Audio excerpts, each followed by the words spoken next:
Welcome to Season 2 of Words That Change Lives, Stories in Our DNA, a journey into the origins, structure and soul of storytelling and why it matters now more than ever. This season is about going back, way back, to the firelight, to the cave, and to where it all began. To the stories that shaped who we are as humans. Not just the ones written on wood, paper, stone or ink, but the ones etched into our memory and into the spoken word, into our biology and our bones. And this season is about why stories move us so deeply, why we're hooked on them, addicted even, why they make us feel the way they do, and always have, since the beginning of time, across the millennia and across our minds, and how we can harness that power today in a world that so desperately needs meaning, connection and truth. Because I'm sure that you can relate to feeling a little bit disconnected lately. In a world so noisy, it's hard to even think. Stories offer us a thread and a path back to ourselves. And in this opening episode, I want to take you all the way back to the firelight beginning, where my own story with storytelling begins, and then on a beautiful journey into our beginnings as a storytelling species. And across the season, we'll explore how storytelling evolved from survival to ceremony, from where the warnings and the wisdom around the fire turned to folklore that passed down through generations, to the science of how story lights up our brain, to the myths and the archetypes that shape our identities, to the structures that turn lived experience into unforgettable narratives. We're going to unpack why stories help us build empathy, how narrative creates trust and memory, what neuroscience tells us about plot and pattern and even pain, and why storytelling is a leader's and business owner's greatest tool, and how you can use it with impact, and how you can use your stories to connect more deeply, speak more powerfully, and be remembered. So if you're ready, let's begin. I remember being handed The Origin of Species by Charles Darwin in my 20s. My boyfriend at the time gave it to me, and I remember exactly how I felt reading it. I was sitting by the window of my small Brighton flat. The wind was rattling at the sash windows. My tea had gone cold beside me, and I was completely transfixed. Imagine Darwin standing on a rocky cliff edge in the Galapagos Islands. The wind is rustling through the trees, and he watches two finches side by side, one with a short, thick beak cracking nuts, and the other with a slender one sipping nectar from a cactus flower. He jots in his notebook, noticing how the environment shapes their bodies, and begins to wonder, what else is shaped like this? Who else evolves to survive? Darwin's account of the Galapagos Islands was captivating. The birds with different beaks, the patterns he observed. This sparked something inside me. It was a kernel of curiosity. This was about way more than birds. It was about how everything connects with everything else. And I explored this further and deeper and very quickly. My curiosity leapt from animals to us, Homo sapiens. And I had so many questions. How did we evolve? Why did Homo sapiens survive when so many others didn't? And this curious question took me to the book, Sapiens by Yuval Noah Harari. And that book planted another kernel of curiosity that put down roots. You see, I loved this book so much. I read it again and again and again.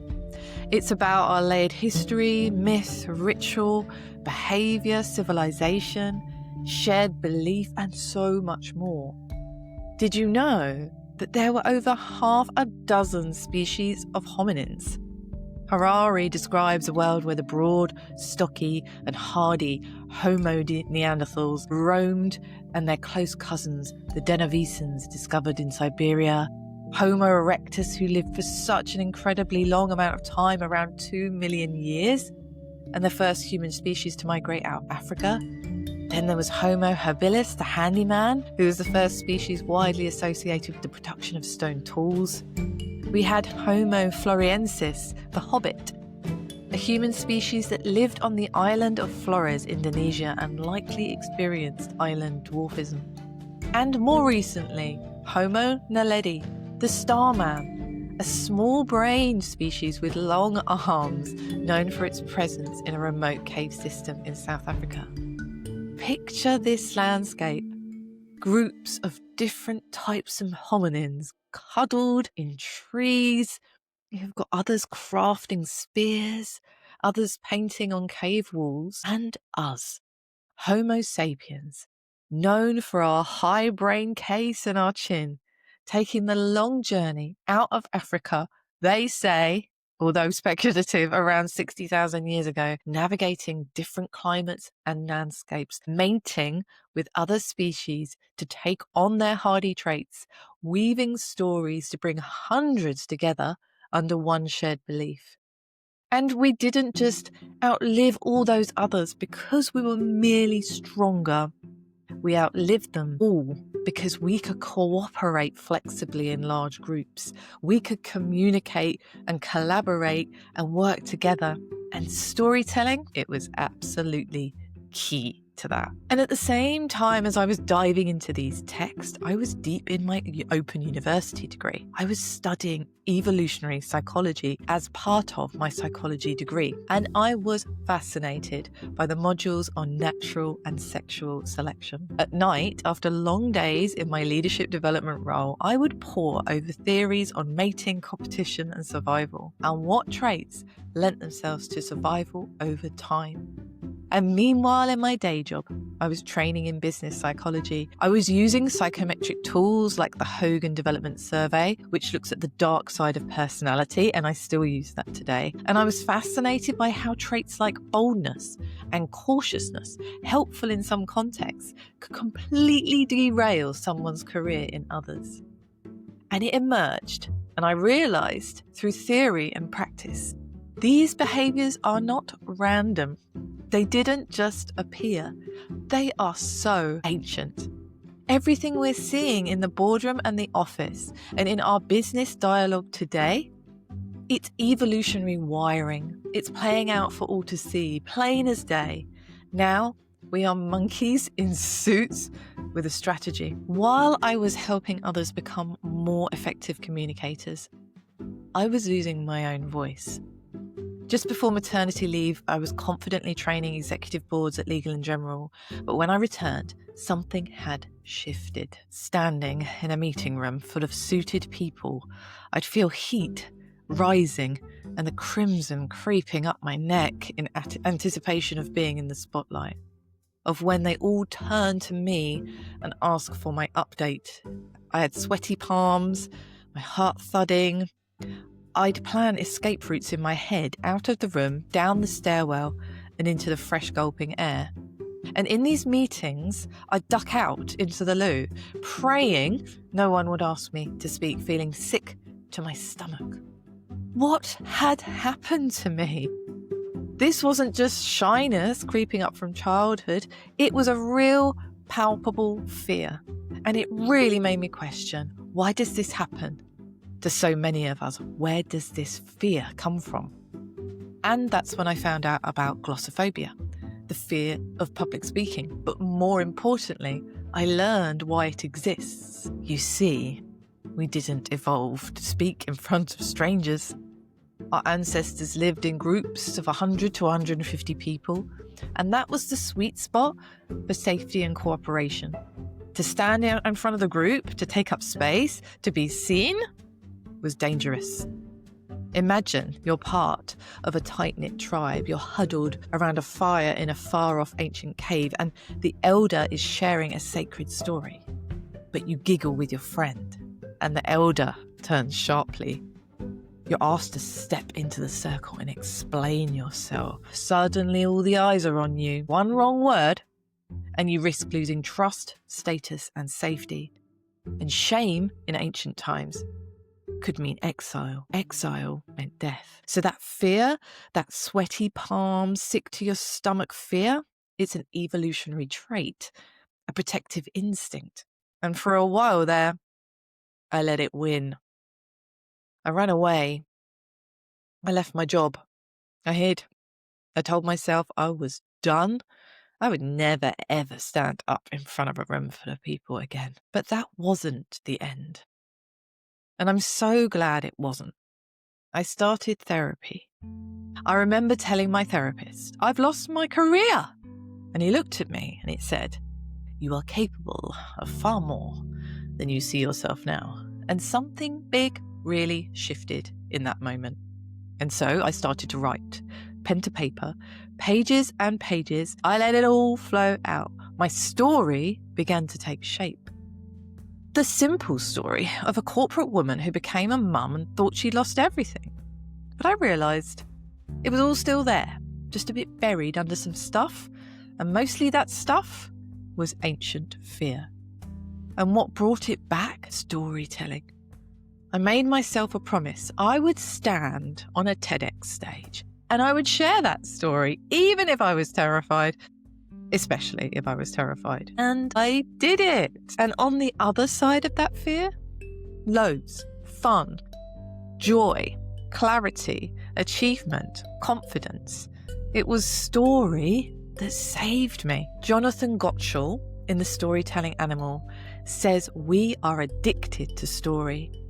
Not just fond of it or entertained by it, but we're actually addicted because it's how our brains work. Did you know we live more in imagined story than we do in actual reality? We escape into films, books, trashy television, gossip, drama, sports commentary, memories and dreams, and even daydreams. And here's the thing that blew my mind. We even daydream in narrative arcs. There's a beginning, a middle, there's trouble, there's conflict, and there's a resolution. And we do this more than 1,000 times a day. Picture this.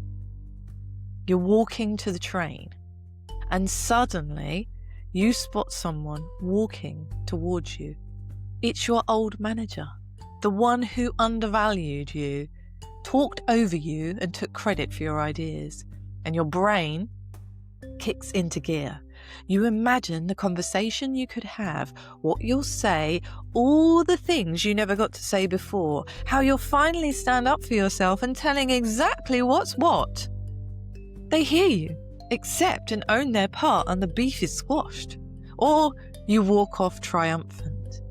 But instead of that happening, the moment just passes. They didn't even see you. And yet, you're still feeling the effects of that imagined scene. Your body is reacting exactly as if it happened. Your heart races and your chest tightens and you feel nervous and anxious. Why? Because your brain believes the story is real. It can't draw a hard line between imagination and experience. It depicts them as the same. This is how we learn. Gottschall says stories are flight simulators for the brain. Just like pilots use simulators to rehearse life or death situations safely, we use daydreams, imagination, even fiction and dreams to prepare for life's threats, challenges and choices. And not just the big dramatic ones, it can be the small rehearsals too, like how you might ask for a raise from your boss, how you'll tell someone you love them, how you'll explain why you're quitting something or starting something new, how to say no to someone who might get hurt. Your brain isn't wasting time doing this. It's building this neural playbook. And even our dreams are stories. Private, strange, sometimes terrifying stories that teach us what to fear, how to react, and how to survive. And the most common dream themes? Being chased. I had a recurring dream as a kid where someone was chasing me and trying to shoot me in the back. Falling. I had many dreams where I've landed or woken up just as I was going to hit the ground. I'm sure you can relate to that. Losing someone. My dad has visited me in my dreams since he passed. Freezing in fear of something. Have you had one of those dreams where you're running but your legs won't move, or you're standing on a stage and you forgot your words, or worse, you're naked? It's bizarre, but it's also ancient. These dreams are simulations. Evolution's way of saying next time you'll be ready. Because in those dreamscapes, your body might be paralyzed, but your brain is wide awake, rehearsing risk, testing responses, and storing emotional memory. Let me give you a real world client story. I worked with a senior leader in the finance sector. Incredibly smart, technically brilliant, but she avoided all confrontation. She'd do anything to avoid difficult conversations. And I can really relate to this too, because this was me and I've helped a lot of people in this particular area. So to help with this, we used a powerful story technique. So it wasn't just a role play, it was like an immersive imagination. So we built a scene together. It was the office, the time of day, her boss's tone, her heart thudding, the moment she'd usually shrink away and what she'd usually do in that moment, and then we changed the script. She stood tall. She calmly voiced her needs and knew exactly what to say and articulated it clearly. She didn't apologize or flinch, and something shifted. The moment we walked through that imagined scene, it became a memory. The more we rehearsed it in her mind, the more natural it became in her body.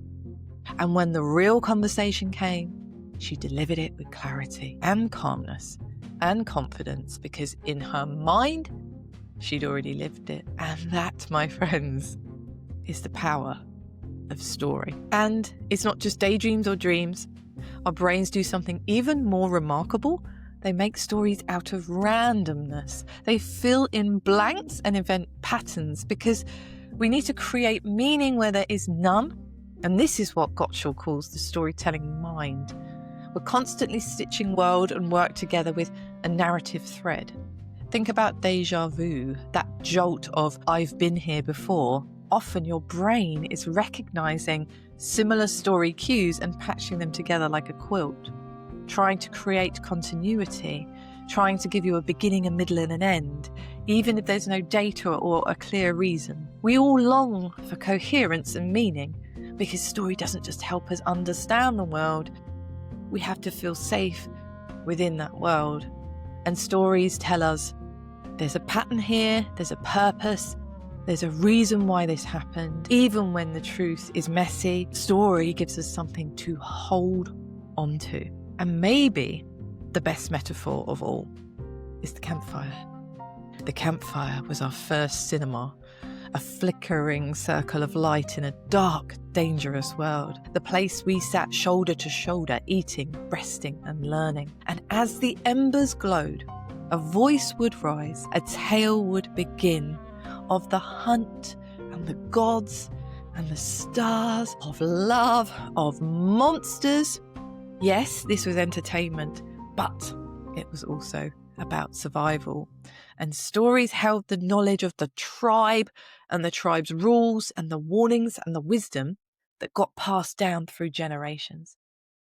And those generations still feel the effects of that power. Thousands of years later, we're still circling the fire. Only now, it's a boardroom, or a cinema, or a podcast, or a Zoom room, or a TED stage. The light has changed, but the impulse hasn't. We still lean into stories. We still hunger to understand and to belong and to remember who we are. Stories are in our DNA. They are how our ancestors bonded, connected, made meaning, and taught one another.